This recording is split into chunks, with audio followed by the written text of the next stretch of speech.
Hello నమస్తే నమస్కారం అస్సలం ప్రణామ్ వనకం welcome to BMK talk show. Yes, ఇవాళ మనతో పాటు యాక్టర్స్ ఉన్నారనమాట. బేసిక్గా యాక్టింగ్ పట్ల ఇంట్రెస్ట్ చాలా మందికి ఉంటుంది. ఈ మధ్య అయితే ఇంకా ఆ ఇంట్రెస్ట్ చాలా మందికి ఇంకా పెరుగుతుంది కూడా because of reels and all.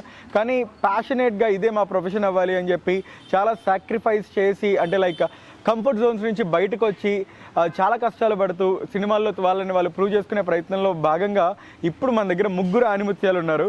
So here we have our team from the movie గల్లీ గ్యాంగ్స్టర్స్. ఈ మధ్యకాలంలో బాగా వినపడుతున్న పేరు #GGS అనేది బాగా కనపడుతున్న హ్యాష్ అనమాట. సో మనతో పాటు సెంటర్ ఆఫ్ అట్రాక్షన్లో ఉన్నది విలన్ ఆ సినిమాకి యాక్చువల్లీ మురళీ నెల్లూరి గారు కదండి. మురళీ నెల్లూరి గారు ఆల్రెడీ కొన్ని సినిమాలు చేశారు. ఆఫ్ కోర్స్ రవితేజ గారితో స్క్రీన్ షేర్ చేసుకున్నారు. ఇంకా పుష్ప 2 మూవీలో యాక్ట్ చేయబోతున్నారు. త్వరలో మనం స్క్రీన్ మీద చూడబోతున్నాం. అండ్ అంతేకాకుండా మనతో పాటు ముత్యాల నాయుడు గారు ఉన్నారు. ఇట్స్ డెబ్యూ ఫిలిం అనమాట, first movie I think, right? So and అంతేకాకుండా బాబు పోకల గారు ఇప్పటికే ఒక 5 సినిమాల్లో ఆయన మంచి పాత్రలు పోషించారు. So will start with Murali Nelluri గారితో మాట్లాడదాం. ఏంటి అసలు మురళీ నెల్లూరి అంటే ఏంటి? మీరు నెల్లూరు వాళ్ళు కాబట్టి నెల్లూరి అని పెట్టుకున్నారా, లేకపోతే అది మీ ఇంటి పేరా? కాదు కాదు కాదు, కేవలం సినిమాల కోసం సెట్ చేసుకున్నాను అనమాట. Screen name. Okay, fine. నా అసలు పేరు వచ్చేసి Murali Krishna Reddy. Murali Krishna Reddy, MKR. Nice, fine. మరి మురళీ గారు చెప్పండి, గల్లీ గ్యాంగ్స్టర్స్ సినిమా గురించి చెప్పమంటే మీరు మొట్టమొదటిగా ఏం చెప్తారు? గల్లీ గ్యాంగ్స్టర్స్ గురించి చెప్పుకోండి. ఫస్ట్ ఆఫ్ ఆల్ దాన్ని పడ్డ కష్టాల గురించి చెప్పుకోవాలండి. అప్పుడు ఆ సినిమా విలువ తెలుస్తుంది అనమాట. చాలా కష్టపడ్డారు, దెబ్బలు తిన్నారు, రక్తాలు వచ్చినాయి, అన్ని రకాల. మీరు కొడితే అవతల రక్తాలు వచ్చాయంట, మీరు దెబ్బలు తిన్నామని అబద్ధాలు ఎందుకు చెప్తారు ఇంటర్వ్యూలో మాకు? యాక్చువల్గా దాంట్లో దెబ్బలు తగిలి బ్లడ్లు కారినాయి కూడా. కానీ ఇలాగా ఇది నాకు నెల్లూరులో మూడో సినిమా.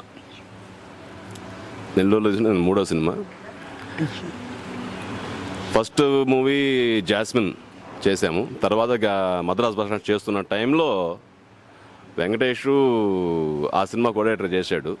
వెంకటేష్ మన డైరెక్టర్ కోఆర్డినేటర్ చేసి చూసిన తర్వాత నా దగ్గరికి వచ్చాడు. దీంట్లో మెయిన్ లీడ్ గోల్డెన్ క్యారెక్టర్ మీరు చేయాలండి, చేద్దామంటే నో ప్రాబ్లం చేద్దామని చెప్పాం. చేయడము ఆయన సినిమాలు దిగిన తర్వాత రకరకాల కష్టాలు, ఆ కష్టాలు చెప్పుకోవాలంటే అదో పెద్ద ఇలా కథ మఫిలియా అంటారు. Okay, so fine. మరి మురళి గారు చెప్పండి, మామూలుగా పెద్ద బడ్జెట్ సినిమా ఉన్నాయనుకోండి, అన్ని కంఫర్ట్ జోన్స్ ఉంటాయి, అవును, ప్రతిదీ ఉంటది. కానీ చిన్న బడ్జెట్ సినిమా వచ్చేసరికి ఏమీ ఉండవు, మనమే అన్ని అవ్వాలి. 24 క్రాఫ్ట్స్ మనమే పోషించాలి, మనమే ఇన్వాల్వ్ అవ్వాల్సి ఉంటుంది కూడా. సో ఈ సినిమాలో మీకు చాలా హార్డెస్ట్ సిచ్యువేషన్ అనిపించింది ఏంటి? అండ్ చిన్న బడ్జెట్ సినిమాలో మీకు అంటే మీరు పెద్ద బడ్జెట్ ప్రొడక్షన్స్ చూసారు, అటు పక్క రవితేజ గారి సినిమా టైగర్ నాగేశ్వర కావచ్చు, ఇటు పుష్ప 2 చూసారు, ఇవన్నీ చూసారు. ఈ సినిమా సో అప్పుడు మీకు అనిపించింది ఏంటి అసలు? అంటే అప్పటికి ఇంకా నేను ఈ పెద్ద సినిమాల జోలికి పోలేదు కాబట్టి వీళ్ళు చెప్పారు ఆల్రెడీ, చిన్న బడ్జెట్ సార్, కొంచెం మనం ఫ్రెండ్లీగా చేస్తాము. ఓకే, మన క్యారెక్టర్ కావాలి, వాళ్ళకి క్యారెక్టర్ కావాలి, ఫ్రెండ్లీగా చేస్తాను. అదేవిధంగా కష్టపడ్డాం అందరితో పాటు. దీంట్లో ఈచ్ ఎవరీ వన్ ప్రతి ఒక్కరు కష్టపడ్డారు, కష్టపడి ఇష్టంగా చేశారు. కష్టాన్ని ఇష్టంగా చేసుకున్నారు. ఫస్ట్ డే ఆఫ్ షూట్ గురించి మాట్లాడుకోవాలండి. నాకు యాక్చువల్లీ మీ టీంతో మీ టీం ఏంటి, మన టీం కదా, నేను కూడా ఇందులో యాక్ట్ చేశాను కదా. సో మన టీంతో మాట్లాడినప్పుడు ఏదైనా లీక్స్ ఇమ్మంటే సో ఏం చెప్పారంటే, ఫస్ట్ డేనే మీరు ఒకరిని కొట్టి హాస్పిటల్లో చేర్చేశారంట. ఏదో అంటే ఎన్టీ రామారావు గారు మొట్టమొదటి రోజు షూటింగ్లో, ఏది మన దేశం సినిమా మొట్టమొదటి రోజు షూటింగ్లో లాఠీతో కొట్టాల్సి వస్తే నిజంగానే పట్టా పట్టా పట్టా కొడతారనమాట. కట్టు అంటే ఆయన కొట్టు అనుకొని ఎగరేసి మరీ కొడతారు.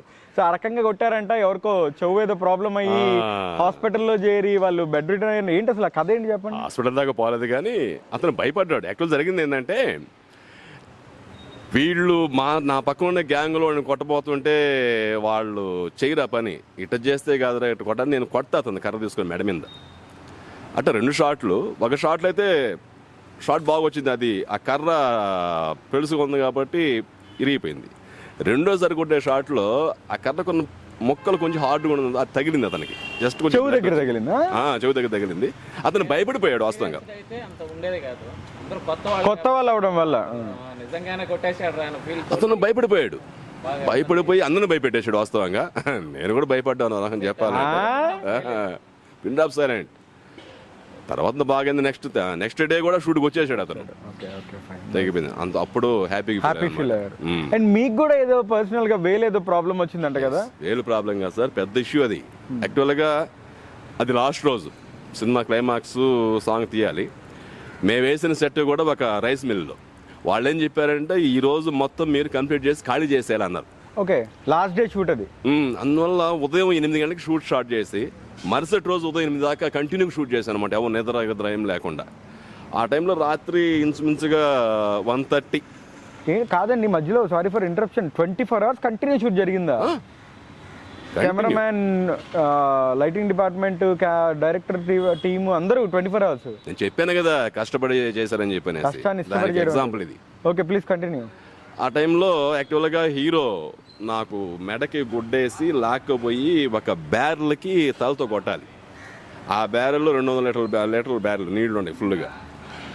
తీసుకుపోయి కొడితే బ్యారెల్ సొట్టబాటి పైకి లేసి కింద పడ్డప్పుడు నా ఏళ్ళు దాని కింద పడిపోయింది. ఏ ఏళ్ళండి? ఓకే, పడిపోయింది, పగిలింది, బ్లడ్ గారిపోతా ఉంది. ఇంకా టక్కన ఆపేసి నేను పోయి పడుకుని. ఆ టైంలో సరే 10 నిమిషాలు పడుకొని లేస్తే కెమెరామెన్ డిఓపై గారిని మన ధర్మాగారిని అడిగా, ధర్మాగారి ఎలా వచ్చింది షాట్ అండి? చాలా బాగా వచ్చింది సార్ అంటే. లేదు మీరు దెబ్బ తగిలిందని చెప్పారు కామెంట్. లేదండి ఇంతకంటే బాగా మేము తీలేము, అంత న్యాచురల్గా వచ్చిన షాట్ అని చెప్పాడు. హ్యాపీగా ఫీల్ అయ్యాను. సూపర్. దెబ్బ తగిలిన దానికి పెద్ద నొప్పి అనిపించలేదు, కానీ షార్ట్ హ్యాపీ అనగానే మాత్రం మీరు చాలా హ్యాపీగా ఫీల్. ఇది కనపడలేదు అప్పుడు. సో ఈ దెబ్బ కనపడలేదు, అది దెబ్బ కనపడలేదు అసలు. ఆ నొప్పి కూడా మీకు ఏ మాత్రం దరిదాపులో కూడా లేదు. So nice. So coming to the cult movies, అంటే ముఖ్యంగా రా ఫిలిమ్స్ తీసినప్పుడు, రా కంటెంట్ ఉన్నప్పుడు ఈ గడ్డాలు పెంచేయడాలు, తర్వాత అవంతా ఉంటుంది. ఆ క్యారెక్టరైజేషన్లో మనం మెయింటైన్ చేయాలి. దీనివల్ల చాలా సందర్భాల్లో మనం కొన్ని క్యారెక్టర్స్ కూడా వదులుకోవాల్సి ఉంటుంది. చాలా సందర్భాల్లో జరుగుతుంటాయి కంటిన్యూటీస్ ప్రాబ్లమ్స్. సో దీనివల్ల మీరు ఏదైనా క్యారెక్టర్ని వదులుకోవడం లాంటివి జరిగాయా? అంటే ఈ సినిమా చేసేటప్పుడు వేరే సినిమాలు లేవు కాబట్టి ఆ ప్రాబ్లం ఫేస్ చేయలేదు, కానీ లైఫ్లో ఒక చిన్న డిస్టర్బెన్స్ వచ్చింది. ఏంటంటే నేను యాక్చువల్గా మినరా గ్రాండ్ అనే హోటల్లో కిచెన్ ఇన్ఛార్జ్గా ఉన్నాను, 3 స్టార్ హోటల్లో. ఒక 15 days పర్మిషన్ తీసుకున్నా, కానీ కొంచెం ల్యాగ్ వచ్చింది షూట్. అంటే కామన్ సినిమా షూట్ అంటే ఉంటాయి కొన్ని ప్రాబ్లమ్స్. వచ్చిన తర్వాత వాళ్ళు కొంచెం అప్లికేషన్ పెట్టారు జాబ్ విషయంలో. సరే నేనేమనుకున్నానంటే ఇంకొక 10 రోజులు ఎట్టో బతిలాడుకొని చేసుకున్నాము, కానీ కాలేదు. అటువంటి టైంలో నేను రిజైన్ చేయాల్సిన పరిస్థితి పడింది. అంటే పోతే గడ్డాన్ని తీయాలి, షేవింగ్ చేయాలి కదా 3 స్టార్ హోటల్ అంటే. ఓకే, గడ్డాన్ని తీసే పని అయితే మీరు కంటిన్యూ అవ్వండి జాబ్, లేదంటే రిజైన్ చేయండి అన్నారు. ఎస్. సో మీరు జాబ్ రిజైన్ చేశారు? చేశాను. ఏంటంటే అంత ఈజీయా జాబ్ రిజైన్ చేసేయడం అంటే? సినిమా ముఖ్యమండి. సినిమా ఒకసారి మనం కమిట్ అయ్యామంటే దానికి ఖచ్చితంగా చేయాల్సింది, ఎన్ని ప్రెషర్ ఏర్పడి. సో సినిమా కోసం జాబ్ పోయింది.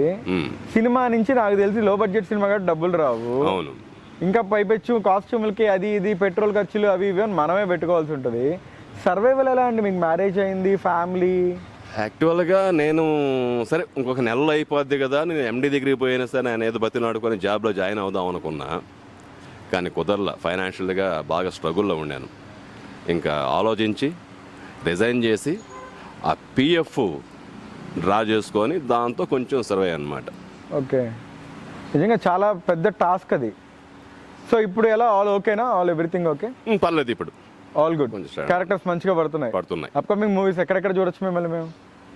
పుష్ప 2 రాబోతుంది. ఇంకోటి వృషభ అనే మూవీ మొన్న షూట్ కంప్లీట్ చేసుకుని వచ్చాను, దాంట్లో కూడా మెయిన్ విలను చేశాను. ఇంకొక విషయం చెప్పాలి, మీరు గడ్డం అన్నా కదా, ఇప్పుడు వచ్చిన నాకు హైదరాబాద్లో ఆ వృషభ సినిమా కోసం నేను గడ్డం ఉంచాలి. దాంతో ఇంచుమించు 3 ప్రాజెక్టులు నాకు వెనకపోయాను. కంటిన్యూటీగా.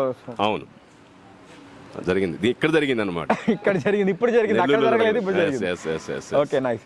సో గల్లీ గ్యాంగ్స్టర్స్లో మీకున్న బెస్ట్ మూమెంట్ అంటే, గల్లీ గ్యాంగ్స్టర్స్ టీంలో కావచ్చు, షూటింగ్ టైంలో కావచ్చు, వాట్ ఎవర్, మీకున్న బెస్ట్ మూమెంట్ గురించి చెప్పండి. బెస్ట్ మూమెంట్ అంటే నాది ఇంట్రడక్షన్ బాగా తీశారు, ఎక్సలెంట్గా ఉంటుంది. Okay, so waiting to see on the silver screen. అంటే ఒక విలన్ని యాక్చువల్గా ఏంటంటే ప్రతి సినిమాలో కూడా రాజమౌళి కూడా ఏంటంటే హీరో కన్నా విలన్ ఇంటరాక్షన్ చాలా బాగా చేస్తాడు, ఎలివేట్ చేస్తాడు. ఆ విలన్ కొడితేనే హీరో అవుతాడు.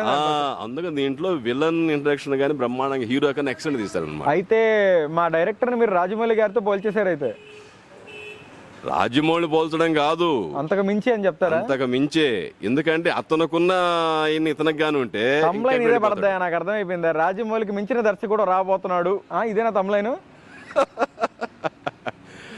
ఇప్పుడు డైరెక్ట్ గురించి మంచిగా చెప్పాలంటే మాట్లాడండి ప్లీజ్ చెప్పండి. వెంకటేష్ గారు డైరెక్టర్ గానే కన్నా అతను ఒక క్యారెక్టర్ని వివరం చెప్పే విషయంలో, డైలాగులు చెప్పే విషయంలో చాలా కేర్ తీసుకుంటాడు అనమాట. నాకు డైలాగ్ ఈ విధంగా కావాలి, ఈ విధంగా చెప్పాలి చెప్తుంటాడు. ఒక 2 సీన్లు చేసిన తర్వాత, సార్ సినిమా మొత్తం ఈ విధంగానే పోవాలి, మీ డైలాగ్ డెలివరీ, మీ క్యారెక్టరేషన్, మీ యాటిట్యూడ్ ఈ విధంగా ఉండాలి, నాకు ఫ్రీ టైం ఇచ్చేసాడు, ఫ్రీగా ఇచ్చేసాడు, మీరు చేయండి ఇదే విధంగా ఉండాలని చెప్పి అదే మెయింటైన్ చేసుకుంటూ పోయి అక్కడ చూపించేశారు ఇంకా మీరు. నైస్, సూపర్ సూపర్ అండి, సూపర్. అండ్ ఒక్కసారి మా ముత్యాల నాయుడికి ఒకసారి మైక్ని ట్రాన్స్ఫర్ చేస్తే, ఏంది ముత్యాల నాయుడు గారు, ఏంది సంగతి, ఎట్లుండరా? ఏంది మందల ఏంది మందల ఎట్లున్నారు? అందరు బాగుండరా? బాగున్నారు బ్రహ్మాండంగా ఉన్నారు. ఏంది వెనకాల పోస్టర్లో చూస్తే మల్లె పూలు జుట్టేవు, మీసం తిప్పుతుండవు, ఏం మందల? అంటే పేరుకి తగ్గట్టుగా సోకులు ఎక్కువ కదా. పేరు దీంట్లో శోభన్ బాబు నా పేరు. ఓ క్యారెక్టర్ పేరు శోభన్ బాబా? క్యారెక్టర్ పేరు శోభన్ బాబు. అంటే ఏంటి శోభన్ బాబు అంటే? బేసిక్ గా మేము ఆ శోభన్ బాబు గారిని ఊహించుకోవాలా, అయితే సోకులు ఎక్కువ కాబట్టి శోభన్ బాబు అయ్యో? వాస్తవానికి శోభన్ బాబు అనే పేరులోనే అప్పట్లో ఈ సోగ్గాడు అని చెప్పనే ఉంది ట్యాగ్ లైన్.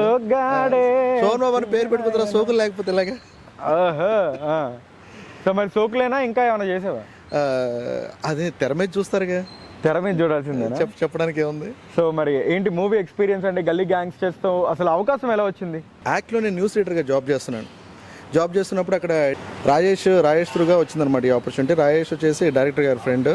తర్వాత పలానా క్యారెక్టర్ ఇలా సో అని చెప్పని క్యాజువల్గా మామూలుగా మూవీస్ గురించి మాట్లాడుకుంటూ ఉంటాం. ఎందుకంటే మేము పుస్తకాల పురుగులలాగా మూవీస్ పురుగులం అనమాట. మాట్లాడుకుంటా ఉన్న సందర్భంలో మూవీస్ పురుగులే కాదులే, పాములు బల్లులు కప్పలు అన్నీ. సో మూవీస్ గురించి మాట్లాడుకుంటూ ఉన్నప్పుడు ఎలాగంటే టైం చాలా ఆల్మోస్ట్ ఎడిటింగ్ చేయాల్సిన టైం కూడా మర్చిపోయి మూవీస్ గురించి కూర్చొని ముచ్చట్లు చెప్పుకునేంతగా టైం గడిచిపోయేది. దానికి తోడు ప్రతి ఒక్కటి డిస్కస్ చేస్తూ సడన్గా నాకు ఒకసారి ఫోన్ వచ్చింది, అన్న ఈ విధంగా ఒక మూవీ ఒకటి చేస్తూ ఉన్నారు సో అని చెప్పంటే, షార్ట్ ఫిల్మ్సా ఇదే అన్నా? కాదన్నా ఫ్యూచర్ ఫిల్మా? ఎవరు ఏంటి ఎక్కడ అని చెప్పంటే డీటెయిల్స్ చెప్పుకుంటూ వచ్చారు. సో అని చెప్పారు. వన్స్ చెప్పాక నాకు సెట్ అవుద్దా ఈ క్యారెక్టర్ అనే దానికంటే కూడా నేను సెట్ అవుతాను ఈ క్యారెక్టర్కి అని చెప్పి ఆలోచించా. ఫస్ట్ నేను నేరుగా వెళ్ళి వెంకటేష్ కొండిపోక్ గారిని కలవడం జరిగింది. కలిసిన తర్వాత తన ముందర వచ్చిన ఆడిషన్ లాంటిది ఒకటి చేయడం జరిగింది. తను ఓకే ఫిక్స్ చేశారు. ఫిక్స్ చేసిన తర్వాత స్టోరీ నేరేషన్ చేశారు మొత్తం అంతా ఎవ్రీథింగ్.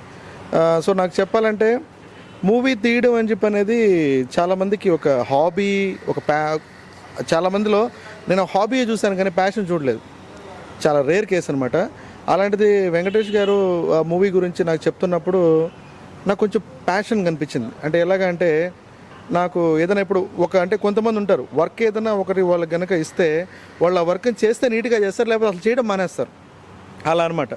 అలాగే నాకు అతనిలో మంచి కమిట్మెంట్ అన్నీ బాగా నచ్చాయి. నచ్చిన తర్వాత నాకు అంటే నేను కూడా ఇప్పుడు డైరెక్టర్ మనల్ని చూస్ చేసుకునే దానికంటే మనం కూడా చూస్ చేసుకుంటాం కదా. అంటే హీస్ ద వన్ సో అని చెప్పని చూసుకుంటే ఈజ్ ద బెస్ట్ అని చెప్పి అనిపించింది. సో దాంతో నేను ఇంకా మూవీని స్టార్ట్ చేయడం జరిగిందనమాట. తర్వాత ఇలాగ మీ క్యారెక్టర్ ఇది అని చెప్పిన తర్వాత ఓకే ఫైన్ నేను చేయగలనా లేకపోతే చూద్దామని చెప్పి అనేసి దిగాను. బట్ థ్యాంక్ గాడ్ ప్రతి ఒక్కటి మ్యాక్సిమం షార్ట్స్ సింగిల్ టేక్లోనే అయిపోయినాయి అవి. సో కాబట్టి అలా నా ఇంట్రొడక్షన్ జరిగిందనమాట. సూపర్. ఏంటి మరి మల్లెపూలు చేతికి మాత్రమే చుట్టారా, ఎవరితో ఉన్నా పెట్టారా? ప్రస్తుతానికి చేతికి మాత్రమే చుట్టించారు. ఓ ఎవరికి దానిలో పెట్టించలేదు అని బాధపడుతున్నారా మీరు? అయ్యా బాబు వెంకటేష్ గారు డైరెక్టర్ గారు ఏందండి ఇది, మీరు అతనికి అవకాశం ఇవ్వలేదంట, అందరికీ ఇచ్చారంట అతనికి అవకాశం ఇవ్వలేదంట, అతని బాధని కెమెరాల ముందు వెళ్ళకక్కుతున్నాడు. యాక్చువల్గా సినిమాలో వచ్చేసి ఒక విలన్ అని చెప్పంటే ఆ విలన్ ప్రతి సీన్లో మర్డర్ చేయాల్సిన అవసరం లేదు. ఏదో ఒక టైంలో అతను మర్డర్ చేస్తాడు. స్టార్టింగ్ నుంచి అతన్ని ఒక విలన్గా చూపిస్తారు బాగా. ఒకే ఒక సీన్లో అతను బాగా అంటే ఏదైనా కత్తితో పొట్టడం, గన్తో కాలవడం ఇలాంటివి. అలాగా ప్రతి సీన్లో నేను చేయాల్సిన అవసరం లేదు. అసలు ఈ మూవీలో అసలు అది చూపించాల్సిన అవసరం కూడా లేదు. ఏంటంటే ట్యాగ్ లైన్ మీరు అన్నారు కదా ఆ మల్లెపూలు యాసాలు. Okay fine nice. So overall గా బెస్ట్ ఎక్స్పీరియన్స్ అంటే ఏం చెప్తారు గల్లీ గ్యాంగ్స్టర్? బెస్ట్ ఎక్స్పీరియన్స్ అని చెప్పంటే 2 రకాల ఎక్స్పీరియన్స్ ఉన్నాయండి. ఒకటి వచ్చేసి అది బ్యాడ్ ఎక్స్పీరియన్స్ కాదు, సాడ్ ఎక్స్పీరియన్స్. ఏంటది? అంటే ఏంటి అని చెప్పంటే నాకు బేసిక్గా వచ్చేసి నేను డ్యాన్స్ కొరియోగ్రాఫర్ అండి ఇంతకుముందు. కొరియోగ్రాఫింగ్లో జిమ్నాస్టిక్స్ అవి చేస్తున్న టైంలో నాకు కొంచెం C5 C6 ప్రాబ్లం అయింది. ప్రాబ్లం అయిన తర్వాత నేను అప్పటికి వెంకటేష్ గారిని అడగడం జరిగింది, ఇలా గీజింగ్లు కింద పడ్డాలు ఫైటింగ్ సీన్స్ లాంటివి ఏమైనా ఉంటాయా అని చెప్పని. ఉంటాయి బ్రో, కాకపోతే మేనేజ్ చేద్దాం ఓకే అంటే ఇలాగా అని చెప్పాను. ఓకే ఫైనలే, మ్యాక్సిమం సింగిల్ టేక్లో వెళ్ళిపోతుంది కదా, ఇవి కూడా మ్యాక్సిమం సింగిల్ టేక్లో వెళ్ళిపోతాయని చెప్పి అనుకున్నాను. తర్వాత ఒక ఫైట్ సీన్ చేజింగ్ జరుగుతుంది అనమాట. చేజింగ్ తర్వాత వచ్చి నేరుగా అక్కడికి రాగానే తను నన్ను కొడతాడు, వన్ ఆఫ్ ద హీరో తను కొడతాడు అనమాట. కొట్టిన తర్వాత నీకు కింద పడాలి, ఆ కింద పడే షాట్ చాలా న్యాచురల్గా రావాలని చెప్పి చెప్పారు. చెప్పిన తర్వాత చాలా అంటే కిందంతా పొట్టు గిట్టు అవన్నీ పొట్టు మట్టి వాట్ ఎవర్ అసలు ఎలా ఉంటుందంటే అది గూడం మొత్తం అంతా. దానివల్ల అంటే చాలామందికి ఎలర్జీస్ వచ్చాయి. తర్వాత ఇంకోటి ఊపిరాడలేదు, ఆల్మోస్ట్ ప్రతి షాట్ టు షాట్ బయటకు వచ్చి ఊపిరి తీసుకోవాల్సిన పరిస్థితి ఏర్పడింది. అక్కడ first second take third take వెళ్తానే ఉంది, ఫోర్త్ టేక్ ఫిఫ్త్ టేక్ వెళ్తానే ఉంది. ఆల్మోస్ట్ 11 టేక్స్ తీసుకున్నారు దానికి. 11 టేక్స్ 11 సార్లు నేను కింద పడడం జరిగింది. ఓకే, దాంతో నాకు అది ప్రాబ్లం ఎక్కువైపోయింది. అంటే ఎక్కువగా చేసినందువల్ల ప్రాబ్లం ఎక్కువైపోయింది అనమాట. ఇంకా ఆల్మోస్ట్ అంటే ఎలా చెప్పాలంటే మా వెంకటేష్ గారికి నార్మల్గా పేషెన్స్ చాలా ఎక్కువ, డైరెక్టర్స్కి పేషెన్స్ చాలా తక్కువ అంటారు కదా. సో పేషెన్స్ చాలా ఎక్కువ. ఎంత ఎక్కువ అని చెప్పంటే అవతల మనిషిని కత్తి తీసుకొని పొడి చంపేద్దాం అన్నంత కోపం వచ్చినా కూడా ఓ మంచి క్లోజప్ యాడ్ ఒకటి ఇస్తాడు అనమాట. అంటే ఎలాంటిది అని చెప్పంటే ఆ క్లోజప్ యాడ్ తన నవ్వు కూడా ఎలా ఉంటుంది సార్, మనం చాలా ఇబ్బందులో ఉన్నాం. ఫర్ ఎగ్జాంపుల్ మనం అసలు చెయ్యలేము, ఇది నా వల్ల కాదు, చేయలేము, నా వల్ల కాదు అని చెప్పి అన్నప్పుడు కూడా బ్రో అంటాడు. నాకు RRR మూవీకి సంబంధించి ఒక ఇంటర్వ్యూ చూస్తున్నప్పుడు రాజమౌళి గారు సేమ్ ఒక స్మైల్ ఒకటి ఇస్తారంట. ఎన్టీఆర్ గారు చెప్పారు, జూనియర్ ఎన్టీఆర్ గారు చెప్పారు. రాజమౌళి గారు కాదు, కార్తికేయ వాళ్ళ బయలుచుకల్సి అన్న యాక్చువల్లీ అన్నా అది ఓకే. బట్ రాజమౌళి గారు అంటారు జగన్ నా వల్ల కాదు జగన్ వెళ్ళిపోతాను అని చెప్పి అంటే ఏదో ఇలా అంట. అలాగా మనోడు స్మైల్ ఎలా ఉంటుందని చెప్పంటే మనకే కోపం వచ్చేస్తూ ఉంటుంది. ఎందుకంటే అవతల వాళ్ళు చేసే పనులకి పట్టారు మనకే కోపం వచ్చేస్తూ ఉంటుంది. ఇది నోట్లో నుంచి మాట రాదు, చూసుకోండి బ్రో కొద్దిగా, అది ఇంకోసారి చూసుకోండి బ్రో అంటాడు. చూసుకోండి బ్రో ఆల్మోస్ట్ నాకైతే ఆయన చంపే అనిపిస్తుంది బ్రో, మీరేం బ్రో చేస్తారులే బ్రో చూసుకోండి బ్రో. నాకు నిజంగా అయితే నేను ఆ టైంలో నాకు చాలా పెయిన్ వచ్చేసింది. లిటరల్లీ చెప్పాలంటే 1 month నేను గ్యాప్ తీసుకున్నాను. అయ్యో ఓకే, అందుకని షార్ట్ ఓకే అయిన తర్వాత గ్యాప్ తీసుకున్నాను 1 month. ఎందుకంటే పరిస్థితి, ఎందుకంటే అది లాంగ్ వైడ్లో తీసినప్పుడు వచ్చేసి ఒక్కొక్కటి చేస్తాను, కంటిన్యూషన్ మిస్ అవుతా ఉంది. చాలా చాలా ప్రాబ్లం అయింది. నిజంగా చెప్పాలంటే నాకు కోపం వచ్చేసి నేనే అరిచేసాను. బుద్ధి జ్ఞానం ఉందా లేదా మీకు అసలు ఏంది అసలు అది సెట్లోనే.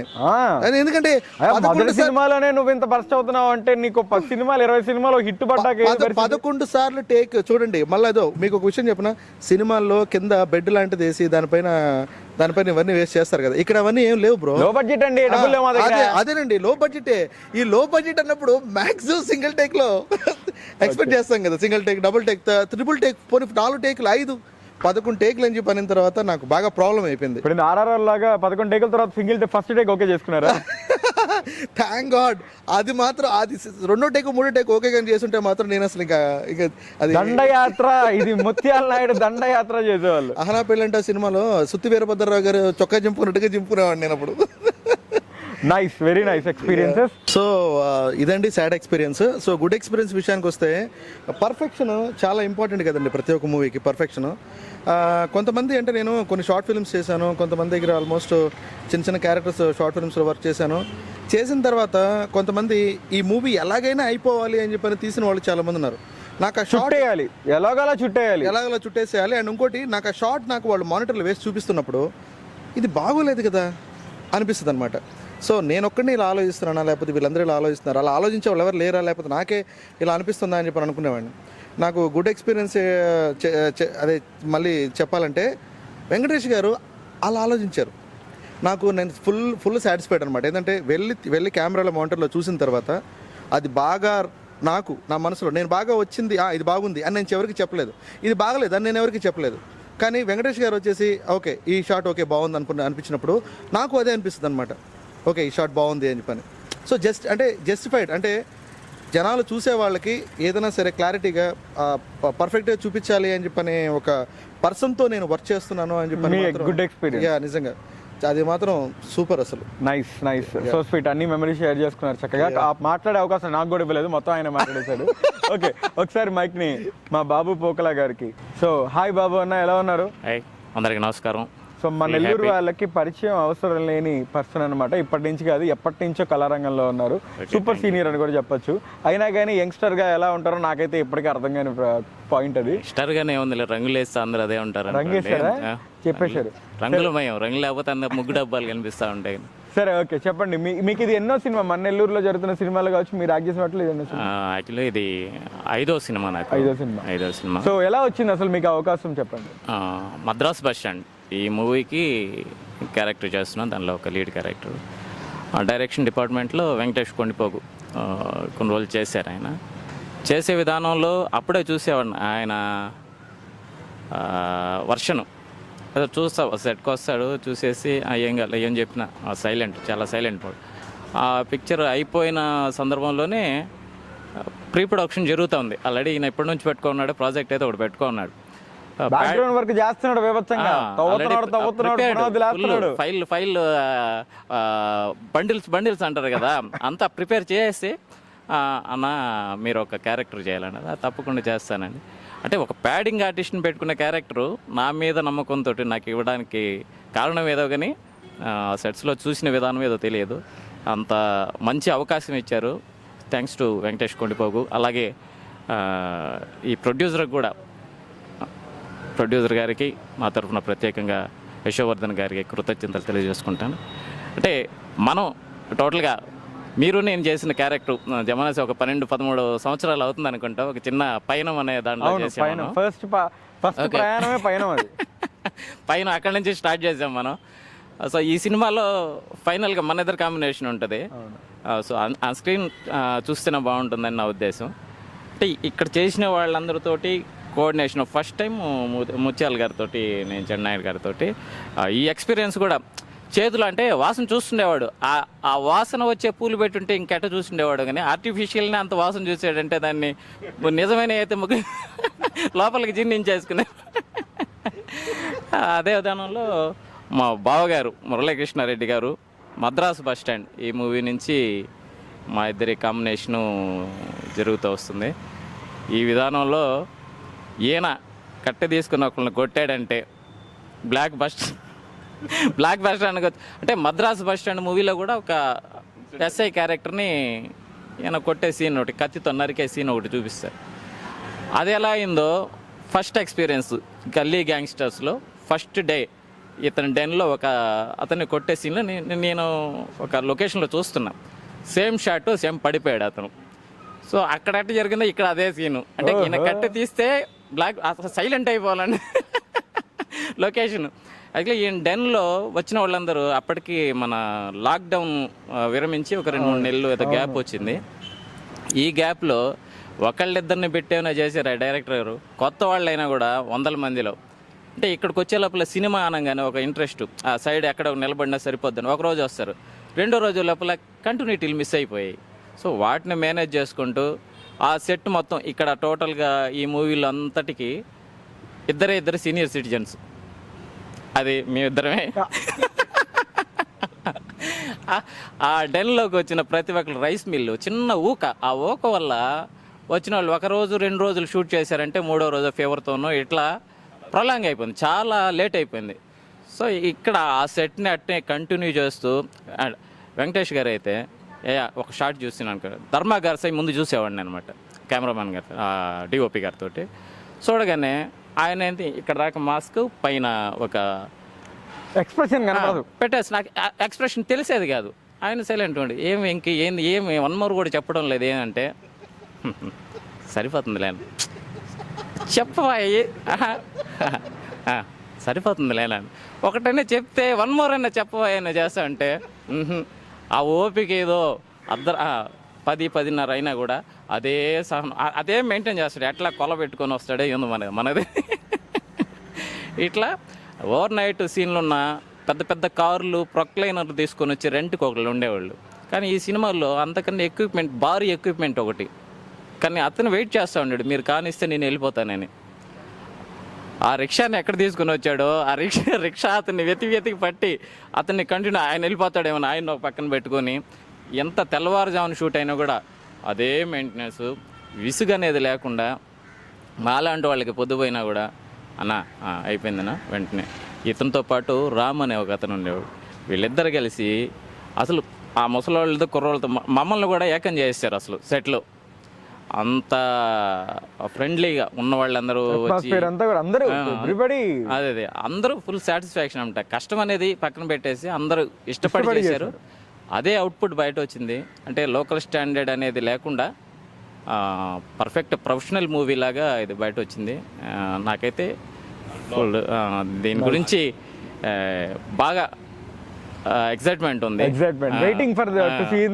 చూసిన తర్వాత ఇంకా షేర్ చేసుకుందాం అని. సూపర్, ఖచ్చితంగా సక్సెస్ మీట్ లో మళ్ళీ మనం ఇంకోసారి కూర్చుందాం. అలాగే తప్ప యాక్చువల్గా ఆ గోడౌన్లో ఆ దుమ్ము ఐటమ్ సాంగ్ 60 మంది డాన్సర్లు దుమ్ము రేపేస్తున్నారు. నన్ను మాత్రం కూర్చేసి కూర్చోబెట్టారు ఆడ. మొత్తం దుమ్ము నాకే. దుమ్మంతా మీకు, రేపేదంతా వాళ్ళు, మీరు మాత్రం అది చూసుకొని సపరించుకుంటా ఉన్నాం అనుకుంటున్నారా? కానీ దాంట్లో అందరూ సఫర్, హెల్త్ పరంగా రకరకాలుగా అందరూ సఫర్ అయి పడిపోయారు. వయసులో పెద్దవాడు మేము ఇద్దరే తట్టుకొని నిలబడం అనమాట. ఎటువంటి ప్రాబ్లమ్స్. సీనియారిటీ అంటే అదే మరి, అలా ఆ రకంగా ఉంటుంది మీ సీనియారిటీ. ఎప్పుడు పీల్చుకోవాలి, ఎప్పుడు వదలాలి మీకు తెలుసు కదా గాలి. సరే ఫైన్. చెప్పాలంటే సినిమానైతే కష్టపడదు కానీ ఎంజాయ్ చేసాం, బాగా ఎంజాయ్ చేశారు. షూటింగ్ పర్పస్ అంతేలేండి. బేసిక్ గా మన కళాకారులకు ఉన్న గొప్ప వరం ఏదంటే కష్టాన్ని కూడా మనం ఇష్టపడే ఎంజాయ్ చేస్తూ ఉంటాం. అది రైట్. సో ఇప్పటిదాకా నార్మల్ క్వశ్చన్స్ అంతా అయిపోయి, let's go into some controversies and original నిజాలు మాట్లాడుకుందాం. సో ఫస్ట్ మీకే అనమాట. ఇది బేసిక్ గా ఒక రా content film like care of Kancharapalem కావచ్చు. మనకి చాలా సినిమాలు వచ్చాయి ఇలాంటి కంటెంట్స్ లో. ఇప్పుడు కేర్ ఆఫ్ కంచరపాలెం సినిమా చూస్తే మనకి ఫ్యామిలీతో కూడా కలిసి మనం ఆ సినిమా చూడొచ్చు. అవును. ఈవెన్ పుష్ప సినిమా చూసినా కానీ రా ఫిలిం ఉంటుంది, ఫ్యామిలీతో కలిసి హ్యాపీగా సినిమా చూడొచ్చు. మరి మీరు ఎందుకు ఈ ఎక్స్పోజింగ్ అనే జోనరు, అమ్మాయిలు, సెక్స్, దీన్ని ఎందుకు ఎంచుకున్నారు?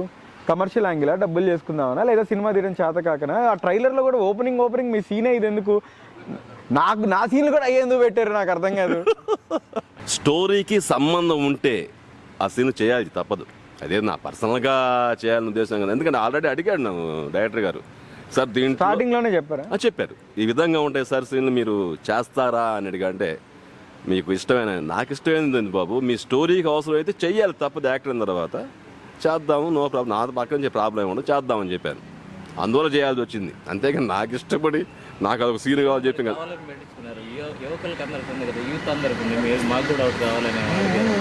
లేదు. సీనియర్ సిటిజన్ అయ్యి ఉండి మీరు అన్ని సీన్లు అలా చేస్తుంటే మేము చూడటానికి 2 కలిసి సరిపోక అద్దాలు తెచ్చుకొని మరీ చూసాం. అంటే ఇటువంటి ఆడియన్స్ పరంగా కాదు కానీ ఫ్యామిలీ పరంగా కొంచెం ప్రాబ్లమాటిక్ అవుతాయి. కానీ నేను అక్కడ ఏం చేశానో వచ్చిన తర్వాత ఇంట్లో చెప్తే యాక్సెప్ట్ చేస్తారు, సినిమా లేండి, నో ప్రాబ్లం అన్నారు. Super super. అది అంతవరకు నిజంగా నాకు full happy. Nice. So coming to the technicians అండి, actually we all know that our Venkatesh is our director, he was the writer itself. తనే డైలాగ్, స్టోరీ, ఎవ్రీథింగ్ తనే చేశాడు. And coming to the technicians, we have Dharma as DOP, తనే editing చేశాడు, తనే DI, ఇదంతా కూడా తనే చేయడం జరిగింది. సో ధర్మ గురించి చెప్పాలంటే మీరు ఏం చెప్పాలనుకుంటారు? ధర్మ డిఓపి పర్ఫెక్ట్. అతనికి ఒక సీన్ చెప్పి నాకు ఇది ఇలా కావాలంటే అతను ఆ లైటింగ్ విషయంలో కావచ్చు, దాన్ని ఏ విధంగా తీసుకునే దాంట్లో చాలా ఆలోచించి మనకెంత కావాలో అంతవరకే తీస్తారు. అనవసరంగా 4 సీన్ తీసుకొని ఏదో ఒకటి పనికి వస్తుందని కాకుండా. అవును, అట్లా తీయడం వల్ల కూడా మంచిది. ఎడిటింగ్ డెస్క్లో ఏది బెటర్మెంట్ ఉంటే ఆ బెటర్మెంట్లోకి వెళ్ళొచ్చు కదా. ఎందుకండి అనవసరంగా తనకి మైండ్లో దీనికి ఈ షాట్ ఆ షాట్ తీసుకుంటే వెయిటింగ్ పని తగ్గిపోద్ది కదా. ఆ నాలెడ్జ్ గలవాడు అనమాట. క్లారిటీ ఉంది. పర్ఫెక్ట్గా లైటింగ్ పెట్టుకోవడం, ఓపిక్గా ఆ షాట్ కోసంగా చాలా ఓపిక్గా పనిచేసేది అతను. Nice super. అంటే ఈ సినిమాకి ఒక రకంగా చెప్పాలంటే డైరెక్టర్, కెమెరామెన్ ఇద్దరు భార్యాభర్తలు లాంటి వాళ్ళు. వాళ్ళిద్దరు కలిసి కాపురం చేస్తే ఒక మంచి అవుట్పుట్ వస్తుంది. బాగా చెప్పారండి. తమ్లైన్ ఇది కూడా వేసుకుంటాం మేము. ఎస్, అలా అదే డైరెక్టర్ వెంకటేష్కి, డిఓపి గారికి ఇద్దరు ఒక అండర్స్టాండింగ్తో సినిమా తీశారు. అందువల్లే ఇది మంచి అవుట్పుట్ వచ్చింది అనమాట. Okay, nice. ఒకసారి మన ముత్యాల నాయుడు గారికి. సో సినిమాకి మెయిన్ అంటే సినిమా ముందుకెళ్ళాలన్నా, సినిమా మొదలవ్వాలన్నా కథనం, దర్శకుడు వీళ్ళెంత అవసరమో ప్రొడ్యూసర్ అనే వాళ్ళు ఒక చాలా important key pillar actually. So ఈ సినిమా ప్రొడక్షన్ వాల్యూస్ చూస్తే మంచిగా మనకి అన్నీ సపోర్ట్ చేశారు, బట్ బడ్జెట్ తక్కువ. మనం చాలా ఫేస్ చేసాం. సో ప్రొడక్షన్ వైజ్ మీరు ఏం ఎక్స్పీరియన్సెస్ ఫేస్ చేశారు అండ్ మీరేం చెప్పాలనుకుంటున్నారు ప్రొడక్షన్ వైజ్? ప్రొడక్షన్ గురించి అయితే మాత్రం నిజంగా ప్రతి ఒక్కటి పిన్ టు పిన్ అంటే ఒక దాంట్లో ఒక సీన్లో ఒక పేపర్ మీద మొత్తం సీన్ అంతా రాసుకున్నప్పుడు ఈ ప్రాపర్టీ ఉండాలి, ఈ కాస్ట్యూమ్ ఉండాలి, ఇలా ఉండాలి, ఇలా ఉండాలి పలానా దగ్గర. ఎందుకంటే కంటిన్యూటీ మిస్ కాకుండా, మ్యాక్సిమం కంటిన్యూటీ మిస్ కాకుండా చూసుకున్నారు. ఎందుకంటే చాలా సందర్భాల్లో కంటిన్యూటీ మిస్ అయిపోతూ ఉంటాయి. ఎందుకంటే నేను చాలా మూవీస్లో చూశాను, రన్నింగ్ చేసేటప్పుడు హీరో కానీ ఎవరైనా ఒక వ్యక్తి కానీ సందులోకి వచ్చినప్పుడు ఒక షూస్ ఉంటాయి, మళ్ళీ రోడ్డు మీదకి వచ్చేసరికి ఇంకో షూస్ ఉంటాయి, అలాగా ఉంటాయి అన్నమాట. కంటిన్యూటీ లేకుండా ప్రాపర్టీస్ వైజ్గా మొత్తం అన్నీ చాలా బ్రహ్మాండంగా చేసుకున్నారు. నేను ప్రొడక్షన్ వాల్యూస్ గురించి అడిగితే మీరు డైరెక్షన్ డిపార్ట్మెంట్ గురించి చెప్తాను. కాదు, ప్రొడక్షన్ వాల్యూ గురించి అంటే ఇప్పుడు ఇవన్నీ కూడా చేసేది వాళ్ళే కదండి. అంటే ప్రొడక్షన్ ఇప్పుడు I'm talking about production values. సెట్లో మీకు కావాల్సినవి లేదా సెట్లో ఏదైతే మీకు రిక్వైర్మెంట్స్ ఉంటాయో అవి కావచ్చు, అండ్ ఆర్టిస్ట్ కంఫర్ట్ జోన్స్ కావచ్చు, ప్రాపర్టీస్. అసలు ఫస్ట్ ఆఫ్ ఆల్ అసలు ప్రొడ్యూసర్ గారు మీరు ఎప్పుడైనా చూసారా? ప్రొడ్యూసర్ గారిని చూశానండి. ఎలా చూసానని చెప్పంటే యాక్సిడెంటల్గా చూసాను. నిజంగా యాక్సిడెంటల్ గా చూసారా? యాక్సిడెంట్ అంటారు మన గ్రహపాటనో పొరపాటునో అన్నట్టు చూసారా మీరు? అంటే ఎందుకంటే సెట్ ఎక్కువ రారు యాక్చువల్లీ. షార్ట్ జరుగుతూ ఉంటే ఒక వైట్ కలర్ కారు, ఒక సూపర్ కారు కూడా రావడం జరిగింది. వచ్చిన తర్వాత నేను ఇంకా ఆ మిల్లుకి సంబంధించిన వాళ్ళు ఎవరైనా వచ్చారేమో అని చెప్పి అనుకున్నాను. అందరూ సడన్గా వెళ్ళి ఉంటున్నారనమాట. నేను కాస్ట్యూమ్స్ అనేది సెట్ చేసుకుంటాను. ఎందుకంటే నా మందలో ఏదంటే పూల మీద నీళ్లు చల్లుకోవడం, ఆకు ఒక్క ఇవన్నీ నీళ్లు చల్లుకోవడం, అదే ఆకు ఒక్క అవన్నీ ఉన్నాయి, వాటి సున్నాలు రాసుకోవడం, ఇవన్నీ రెడీ చేసి పెట్టుకునేవాడిని. ఓకే రెడీ అని చెప్పి నువ్వు కిల్లి నోట్లో వేసుకోవడం, ఇలా ఇది అనమాట పరిస్థితి. నేను ఆ పని మీద ఉన్నాను. తర్వాత సడన్గా వచ్చి అందరూ వెళ్తున్నారు. వెంటనే మాస్టర్ ఎవరండి ఆయన ఎవరో తెలీదా అలాగే నేను మా కంపెనీ ఏమన్నా మిస్ అయిపోయినామని చెప్పని తీరా చూస్తే ఆయన మన ప్రొడ్యూసర్. అన్న తర్వాత ఓహో ఈయన ప్రొడ్యూసర్ అనమాట. ఎప్పటికీ 6వ 7వ షూటింగ్కి వచ్చినప్పుడు అప్పుడు చెప్పారనమాట ఈయన ప్రొడ్యూసర్ అని చెప్పాను. అలా యాక్సిడెంట్లోకి వెళ్ళడం జరిగింది. Okay fine. దీంట్లో మీరు కిల్లీలు వేసుకున్నారు కదా? అవునండి. మామూలుగా మీకు అలవాటు ఉందా? లేదండి. ఇప్పుడు ఈ సినిమా కోసంగా మీరు రోజుకి ఎన్ని కిల్లీలు తినేవాళ్ళు? దాదాపుగా ప్రతి షాట్కి కిల్లి రెడీగా ఉండమని చెప్పాను. ఉంచమని చెప్పినప్పుడు కిల్లి నవ్వులుతూనే ఒక్కోసారి ఆ సున్నం అది ఎక్కువైపోతూ ఉంటుంది కదా, అప్పుడు నోరు పొక్కి ఫుడ్ కూడా తినలేని పరిస్థితి. చాలా ప్రమాదకరం కదా అలా అలవాటు లేకుండా అన్ని కిల్లీలు ఒకేసారి తీసుకుంటే కూడా ప్రాబ్లం ఉంది కదా. ఫ్రాంక్గా చెప్పాలంటే కొంచెం మూర్ఖత్వం యాడ్ అయిందనమాట దీంట్లో. ఎందుకంటే ప్రతి దాంట్లో మీరు కిల్లి నవ్వులుతూనే ఉండాలి, మీరు అంటే మీ యాటిట్యూడ్ చూపిస్తూ ఉండాలి, ఇలా సో అని. సినిమాల్లో మ్యాక్సిమం యాటిట్యూడ్ చూపించేది ఒక బబుల్ గమ్ నోట్లో వేసుకొని యాటిట్యూడ్ చూపిస్తూ ఉంటారు కదా, అలా యాటిట్యూడ్ చూపించాలని చెప్పని డైరెక్టర్ గారు చెప్పారనమాట. సో ఇంక ఇది నవ్వుతూనే ఉండాలేమో అని చెప్పని ఇంకా షార్ట్ ఓకే కట్ అని చెప్పడం, మళ్ళీ వెళ్ళి కిల్లి ఊసేయడం, మళ్ళీ నెక్స్ట్ షార్ట్కి నెక్స్ట్ దానికి మళ్ళీ కిల్లి రెడీ చేసుకోవడం. అది ఎంత మోతాదులో కలపాలని చెప్పి నాకు తెలియదు. అది నాకు కూడా కాదు, అది మ్యాక్సిమం అనుకున్నారా కిల్లి అనుకున్నారా? చుట్టుపక్కల ఉండే వాళ్ళకి కూడా తెలియదు అనమాట ఎలాగని. తర్వాత ఒక 3 days 4 days తర్వాత ఒక కిల్లి షాప్ అతని దగ్గరికి వెళ్ళి ఇలా వేసుకోవాలనుకున్నాను, నోరు మాత్రం ఎర్రగా రావాలి, ఏం చేయాలి ఏం పరిస్థితి అని చెప్పి, ఎంత సున్నం వేసుకుంటావు అంటే ఇంత వేసుకుంటా అని చెప్పని చూపించాను. చస్తావు నువ్వు అని చెప్పారట ఆయన. అంత వేసుకుంటే ఎన్ని రోజులు నవ్వులేవు ఇలాగా అన్న, ఒక 10-12 కిల్లీల దాకా నవ్వులేసి అన్నాను. ఇది నువ్వు అన్నాడు డాక్టర్ లాగా. చూపించరా మొత్తం మొక్కిపోయింది, ఇంకేంది అన్నాడు. ఇంకా నువ్వు ఏ రేంజ్లో చెప్పాడంటే డాక్టర్లా భయపెట్టేశాడు అతను. ఆ తర్వాత ఇంత మోతాదులో కలుపుకోవాలి ఏం పరిస్థితి పని చూసిన తర్వాత. ఇకపోతే పువ్వుల గురించి, ఫస్ట్ రోజున మార్నింగ్ షూట్ అప్పుడు మల్లెపూలు దొరకలేదు. ఆ రోజు మల్లెపూలు దొరకలేదు, పెద్ద సమస్య వచ్చి పడింది. సో మల్లెపూలు దొరకలేదు. మల్లెపూలు అంటే ప్రాపర్టీస్లో మల్లెపూలు మిస్ అయినాయి అనమాట. సరే ఏమైంది మల్లెపూలు అని చెప్పని నేను సెంటర్కి అక్కడ దగ్గరలో ఉన్న దగ్గరికి ఎక్కడికో వెళ్ళి మల్లెపూలు తీసుకురాని చెప్పని కాగడాలు తీసుకొచ్చారు. అవి మల్లెపూలు ఎవరు సార్? ఆనిముత్యమా? ఎవరో మొత్తానికి ఒక అసిస్టెంట్ డైరెక్టర్ కబీర్ దాస్ అనుకుంటాను. కబీర్ దాస్. సో కబీర్ దాస్ తను వెళ్ళి కాగడాలు తీసుకుని వచ్చాడు.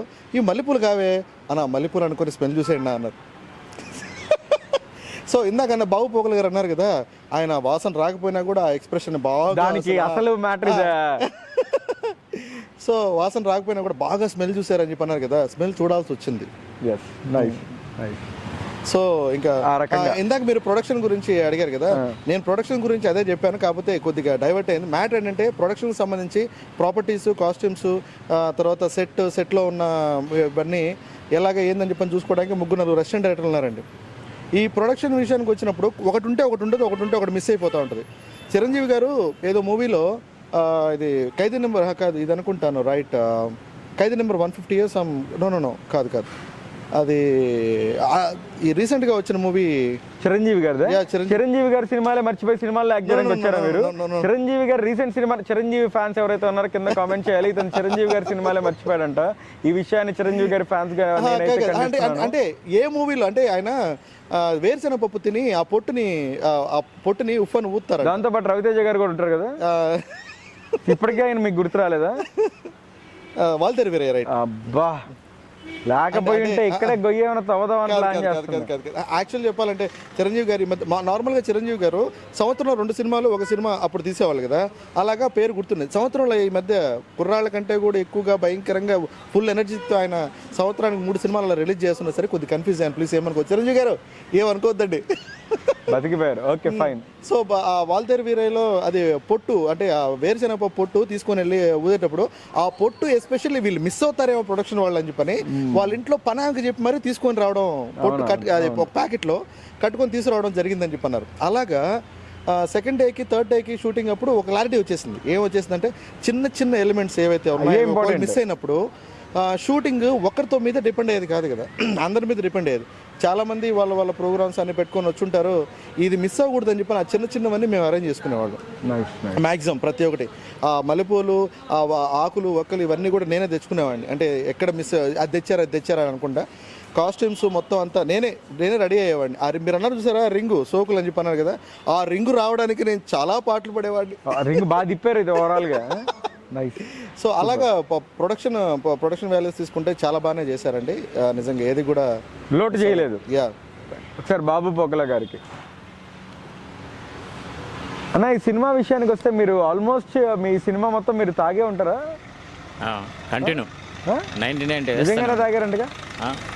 నిజంగానే అయితే వెంకటేష్ గారు డైరెక్టర్ గారు రాణిస్తారు అసలు. లేదు, పర్ఫెక్షన్ రావాలని చెప్పి అతను నిజంగానే మీకు వాటర్ అని చెప్పి లోపల క్వార్టర్ కల్పించాడు. లేదండి, ప్యూర్ వాటర్. నిజమన్నా, నువ్వు వాటర్ అని ఇప్పటికే అనుకుంటున్నావు. అతను ఇందాకే రివీల్ చేశాడు. ఈ బ్రాండ్ల పేర్లు కూడా చెప్పాడు. Absolute orange, absolute vodka, absolute చాలా చెప్పాడు. అలవాటు లేదని నేను చెప్పినాను అనుకుంటే ఎక్స్పీరియన్స్ మనకు తెలుస్తుంది కదా, వాటరా క్వార్టర్ అనేది అర్థం అవుతుంది కదా. మీకు అలవాటు ఉందా? అలవాటు ఉంది కాబట్టి దాని మీద అలవాటు లేనిది ఒకటి ఇంట్రడక్షన్ షాట్ నుంచి చెవులో పెట్టేశారు. ఏంటది? బీడీ అండి. ఓకే, బీడీ ఉంటుంది. బీడీ తీసి వెలిగించాలి. షార్ట్ రెడీ అనగానే బీడీ వెలిగించాలి. అది మనకి వెలిగించడం చేత కాదు. అందులో బీడీ తాగాల మీరు సినిమాలో కూడా? కంటిన్యూ బీడీ తాగుతూనే ఉంటుంది. ఓకే, బీడీ అయితే అలవాటే లేదు, ఈ సినిమాలో అలవాటు చేసుకున్నాను. బీడీ అలవాటు చేసుకోలే. దానివల్ల కొంచెం 1-2 టేకులు పడేవి. అవి వెలిగించడం చేతగాక. అంటే అలవాటుగా ఉండేదాన్ని మాత్రం చేతికి ఇవ్వలే, అలవాటు లేని దాన్ని మాత్రం ఇచ్చారు. అది మాత్రం మెయింటైన్ చేసుకోండి. సెట్ ప్రాపర్టీ అనగానే ఏదో మంచి క్యారెక్టర్ అంటే హుషారుగా ఎవరిని కూడా చూడగానే పాత లుంగీలు 2 వేసి ఓ మడత పెట్టి మాచిపోయిన చొక్కాలు ఇచ్చి, ఇదిగా మామ నువ్వు ఎప్పుడు తాగేసి ఉండాలి. మామ క్యారెక్టర్ పేరు కూడా చెప్పుకునేదానికి ఒక మామ క్యారెక్టర్. సో హీరోలు అంత ఎఫెక్ట్ పెట్టి నాకు చేస్తాడనే ధైర్యంతో ఇచ్చినందుకు మరొకసారి మళ్ళీ తెలియజేట. కాకపోతే ఈ చేసిన సినిమాలు అన్నిటికంట ఇక్కడిక్కడ రిలీజ్ అయ్యి ఇక్కడ వరకే, ఈ స్టేట్ వరకే జరుగుతూ వస్తున్నాయి. బయట ఎక్కడ చెప్పినా మనకన్నా యూట్యూబ్లోనే ఎక్కడన్నా చేసుకోడు. ఈ సినిమాకి వచ్చేటప్పటికి ట్రైలర్ కూడా ఇంట్లో చూపించుకోలేని పరిస్థితి. మీరే అంటే నేను ఎవరికి చెప్పుకోవాలి? సరే సినిమా వస్తుంది, పలానా 26వ తారీఖు రిలీజ్ అవుతుంది, ఏది ట్రైలరా ఉందిలే చూపిస్తాను. అంటే కంటెంట్కి తగ్గట్టు దాన్ని ఓకే, దాన్ని మనం అది ఇంట్లో చెప్పాలన్నా మన వాళ్ళకి చెప్పాలన్నా దాని గురించి కొంచెం చిన్న ఇబ్బంది ఉంది. కాకపోతే సినిమా వచ్చాక చూసిన తర్వాత దానికి కొంచెం మంచి రెస్పాన్స్ వస్తే ఆనందం వేరేగా ఉంటుంది కదా. సందర్భం వచ్చింది. యాక్చువల్గా ప్రపంచంలో ప్రతి మతానికి, ప్రతి జాతికి ఒక దేవుడు ఉంటాడు. అదేవిధంగా సినిమా పరిభాషలో సినిమా మతానికి సంబంధించిన దేవుడు ప్రొడ్యూసరు. మా యశోవర్ధన్ గారు ఈ సినిమా ప్రొడ్యూసరు. ఆయన ఎంత క్లోజ్గా ఎంతగా ఉంటారంటే, యాక్చువల్గా ప్రొడ్యూసర్ మనం లేచిపోతాం, కానీ ఆయన ఒప్పుకోడు. మీరు కూర్చోండి, మేము వస్తాం మీ దగ్గరికి అని చెప్పి మాట్లాడి దీనికి ఓపిక్గా ఇది చేద్దామంటే అది చేద్దాం, ఇది కావాలంటే ఇది చేద్దాం అని ఇచ్చి. ఇంకొక గొప్ప విషయం ఏంటంటే ప్రతి ప్రొడ్యూసర్ కూడా సినిమాని ఈ రోజుల్లో వ్యాపార పరంగా చూస్తున్నారు, బిజినెస్, కమర్షియల్. కానీ ఆయన అలాగా, నేను సినిమా తీయాలని అంబిషన్ నాకుంది, సినిమా తీయాలి, రిలీజ్ కావాలి, దాంట్లో ఏ ఒక్కరికైనా ఆ సినిమా ఉపయోగపడితే అది నాకు చాలు, డబ్బుల తర్వాత. అటువంటి గొప్ప వ్యక్తి డాక్టర్ యశోవర్ధన గారు. అతను నేను 2 సార్లు కలిశాను సినిమా షూటింగ్లో. నిజంగా నా అదృష్టంగా భావిస్తున్నాను. తర్వాత కలవలేదు, త్వరలో కలుస్తామేమో. నిజంగా అటువంటి మంచి హృదయం ఉన్న అటువంటి ప్రొడ్యూసర్ దొరకడం కూడా అదృష్టం. చాలా అరుదు, అదృష్టమని భావించాలి. ఆయనకి నేను మనసారా నా కృతజ్ఞతలు తెలియజేసుకుంటున్నాను. Great, super. యాక్చువల్లీ నేను ఇదే వర్డ్ విన్నాను కూడా. నాకు సినిమా కమర్షియల్గా వర్కౌట్ అవ్వకపోయినా పర్లేదు, బట్ సినిమా వల్ల ఓ 10 మంది ఆర్టిస్టులకి అవకాశం రావాలి, నా సినిమా ఒకటి మన నెల్లూరులో ఒక మంచి పేరు తెచ్చుకోవాలని ఒక థాట్ ప్రాసెస్తో ఈ సినిమా చేశారు అని చెప్పి. And anyways thank you so much for sharing your valuable time with us. యాక్చువల్గా ఈ క్వశ్చన్ మీరు ఇందాక నన్ను అడిగారు కదా, ఇందాక ప్రొడ్యూసర్ గారి గురించి. నార్మల్గా ప్రొడ్యూసర్ గారు ఎవరైనా వచ్చినప్పుడు సెట్లో నుంచి ప్రతి ఒక్కరు షూటింగ్ మధ్యలో బ్రేక్ వచ్చిన తర్వాత వెళ్ళి ఆయన కలుస్తారు. ఈయన యాజ్ ఎ డాక్టర్, అంటే ఈయన ప్రొఫెషన్ పరంగా తీసుకుంటే యాజ్ ఎ డాక్టర్ నిజంగా మంచి హ్యూమన్ బీయింగ్ కూడా. అండ్ సపోర్టింగ్ అయితే మాత్రం చాలా, అంటే చిన్న పెద్ద అని చెప్పని కాకుండా జూనియర్ ఆర్టిస్ట్, సీనియర్ ఇవన్నీ లేకుండా ఇతనే సారే పర్సనల్గా వచ్చి ప్రతి ఒక్కరిని కలిసి విష్ చేసి ఆ ఫేస్లో, నిజంగా ఆయన ఫేస్లో నేను అంటే చెప్పాను కదా 5th టైమో 6th టైమో ఉన్నప్పుడు చూసానని చెప్పాను కదా, అప్పటి నుంచి ఇప్పటివరకు ఆయన కలుస్తున్న ప్రతిసారి ఫేస్లో ఆ స్మైల్ అయితే పోలేదు. అండ్ ఇంకోటి ఏంటి అని చెప్పంటే ఎప్పుడు కూడా ఆయన ఫేస్ ఒక్కసారి కలిసాను అంటే ఒక్కసారి కలిసాను కదండి, బై యాక్సిడెంట్గా కలిసాను అన్నాను కానీ అది ఒక్కసారి అని చెప్పలేదు.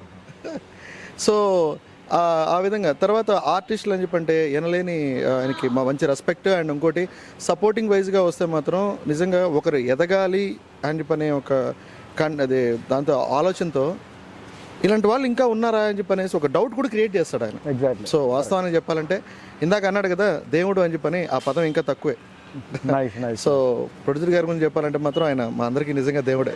Thank you. నైస్, సూపర్, చాలా బాగా చెప్పారు. Thank you so much for spending your time. So that's all for the interview now. GGS hashtag ఇప్పుడు బాగా ట్రెండ్ అవుతుంది. గల్లీ గ్యాంగ్స్టర్స్ 26th జూలై థియేటర్స్లోకి రాబోతుంది. మీ నియర్ బై థియేటర్లో సినిమాని ఎంజాయ్ చేయండి. అండ్ ఏ OTTస్లో రాబోతుంది, ఎప్పుడు వస్తుంది అనేది కూడా అప్డేట్ ఇస్తారు టీం వాళ్ళు. సో ఇలాంటి సినిమాలు, చిన్న సినిమాలు ముఖ్యంగా బ్రతకాలి అంటే, కళాకారులందరినీ ప్రోత్సహించాలి అంటే మీ వంతుగా మీరు ఫస్ట్ సినిమా చూసి సినిమా బాగుంటే 10 మందికి స్ప్రెడ్ చేసే ప్రయత్నం చేయండి. And that's all for the interview. మరో ఇంటర్వ్యూలో మళ్ళీ కలుసుకుందాం. Keep smiling always, don't forget.